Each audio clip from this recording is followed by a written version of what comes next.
நம்ம எல்லாரும் ஒருத்தர் சந்திக்க இருக்கின்ற நம்முடைய ஆட்சியிலும் சரி, இந்த தமிழகத்திற்கும் சரி, ஆணை வேறான நம் கலைஞரையா அவர்களுடைய நினைவுகளை நெஞ்சில் நிறுத்தி உங்கள் அனைவரையும் வருகை என்று வரவேற்கின்றேன். குறிப்பாக எங்களுக்கு எப்போதும் துணையாக இருக்கின்ற, அதாவது விஜயா நாயன்பன் அக்காவை பற்றி சொல்றோம்னா ஆர்கெஸ்ட் யாருமே போய் சொல்லவே முடியாது. நான் இது, நான் அது, நான் அப்படிப்பட்டவன், இப்படிப்பட்டவன், அப்படிப்பட்டவன், இப்படிப்பட்டவன் எதுவுமே சொல்ல முடியாது. எனக்கு எல்லாரை பற்றியும் அலசி ஆராய்ச்சி புதிய காய வச்சு குளிச்சு அயன் பண்ணி வச்சுருக்காங்க. அது நாடகமாக இருந்தாலும் சரி, நாட்டியமாக இருந்தாலும் சரி, பாட்டாக இருந்தாலும் சரி, இல்லை ஆர்கெஸ்ட்ரா குழுவினர், அதாவது சினிமா இசை கலைஞர்களாக இருந்தாலும் சரி, அனைத்தையும் கவனித்த ஒரு மிகப்பெரிய ஒரு மனுஷி ஒருத்தர் உட்கார்ந்துருக்காங்க. அதில் சால பொருத்தமாக இருக்கின்ற திருமதி விஜயா நாயகன் அக்கா அவர்களே, இந்த மன்றத்திற்கு நான் வரவேற்கிறத விட அவங்க தான் நமக்கு இடம் கொடுத்துருக்காங்க. அக்கா, உங்களுக்கு வணக்கம், நன்றி. இது நன்றியாக தான் சொல்ல முடியும், வரவேற்கிறது எப்படின்றது எனக்கு.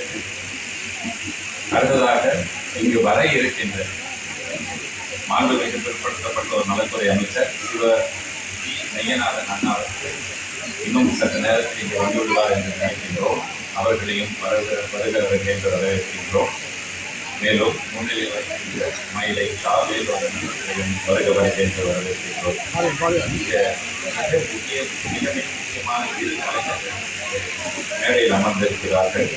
ஒருவர் பார்வதி கண்டசாரா அவர்கள், மற்றொருவர் திருமதி சித்ரா முரளிதரன் அவர்கள். இருவருமே தாங்களும் சரி, தங்களுடைய மாணவிகளும் சரி, சரியாக இந்த சமுதாயத்திற்கு ஒரு கலை பாரம்பரியத்தை அடுத்த தலைமுறையினருக்கு எடுத்து செல்ல வேண்டும் என்பதோடு தங்களுடைய உடல் உழைப்பையும், அந்த என்ன சொல்றதுன்னு தெரியாது, எல்லா நேரத்தையும் அவர்களுக்காக அவர்களை முன்னேற்றத்திற்காக பாடுபட்டுக் கொண்டிருக்கிறார்கள். அவர்களுக்கு மட்டுமல்ல, மற்ற கலைஞர்களுக்கும் சேர்த்து அவர்கள் பாடுபடுகிறார்கள். அதுதான் அவங்களுக்கு இப்போ 3 பேரும் இங்கே வரிசை நீங்கள் பார்த்தீங்கன்னா, இவங்க தங்களுக்காக உழைப்பதை விட மற்றவர்களுக்காக உழைப்பது தான் அதிகம். அதற்காகவே இவர்களுக்கு மிகப்பெரிய ஒரு நன்றி. உங்களையும் வரவேற்கின்ற இருவரையும் நன்றி என்று சொல்லி விடைபெறுகின்றேன். நன்றி, வணக்கம். சோனியா, பிரியா, பவித்ரா, ஹரிணி, அனன்யா, ஸ்வேதா, முஷ்கான், புஷ்பா, நந்தனா, நைனிகா.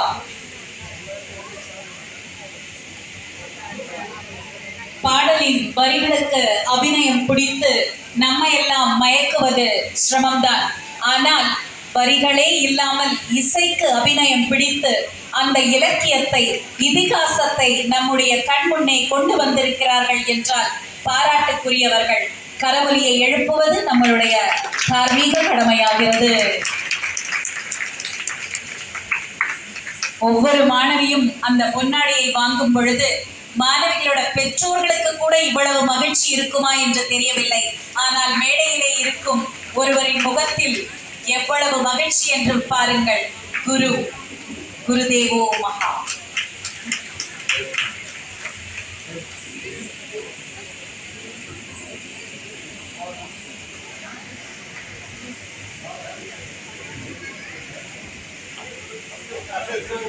மாறப்போகிறது இந்த குழு புகைப்படம்.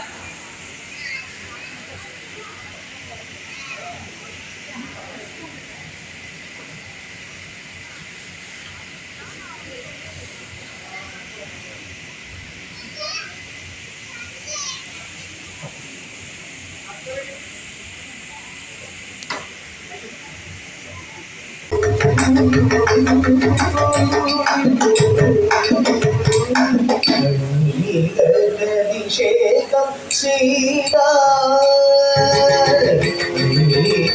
அபிஷேகம் செய்தா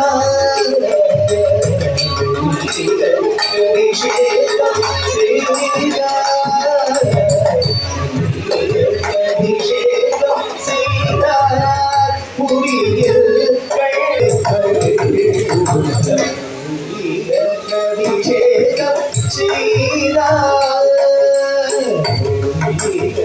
அபிஷேகம் சீதா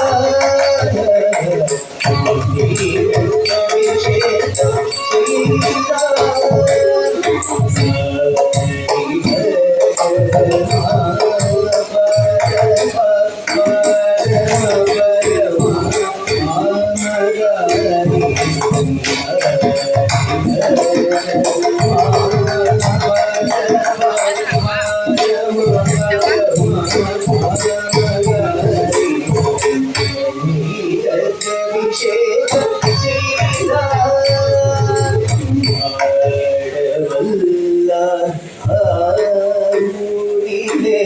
ஆடி மகிழ்ந்த அந்தி போதிலே ஆடவல்லாய் ஆரூரிலே ஆடி மகிழ்ந்த அந்தி போதிலே ஆடவல்லாய் ஆடி மகிழ்ந்த அந்தி போதிலே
மிக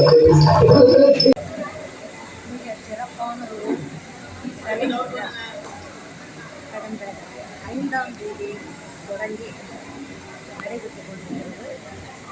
11ஆம் நாள் வரை 11ஆம் தேதி வரை இந்த விழா நடைபெறுகிறது.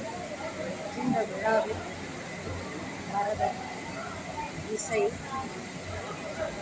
பல்வேறு வகையான நடனங்கள், கிராமிய நடனங்கள், பரதநாட்டியம் அத்தனை தொடர்ந்து நடைபெற்று முத்தமிழ் அறிஞர் தானை தலைவர் டாக்டர் கலைஞர் அவர்கள் இதற்கு முன்னால் இருந்த சங்கீத நாடக சங்கம் என்ற பெயரை மாற்றி தமிழ்நாடு இயலிசை நாடக மன்றம் என்று அழகாக தமிழிலே பெயர் சூட்டினார்.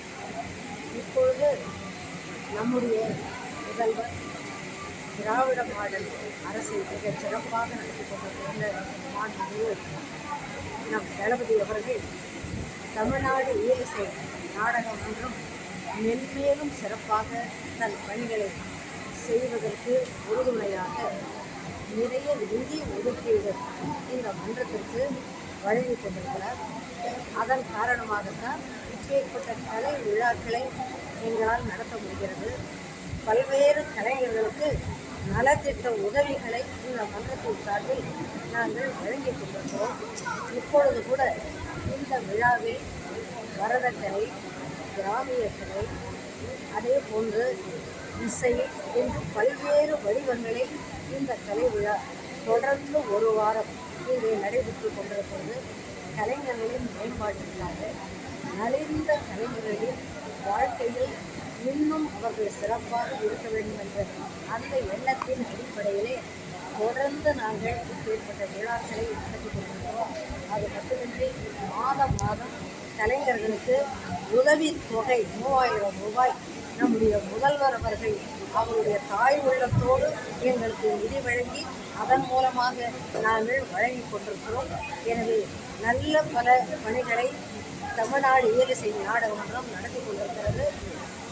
கலைமாமணி விருது அது சிறப்பானதொரு அந்த விருதினை கூடிய விரைவில் நம்முடைய முதல்வர் அவர்கள் நிறைய பேரை நாங்கள் தேர்ந்தெடுத்து கொண்டிருக்கிறோம். அவர்களுக்கெல்லாம் வழங்க இருக்கின்றார்கள் என்பதையும் இந்த நேரத்தில் நான் தெரிவித்துக் கொள்ள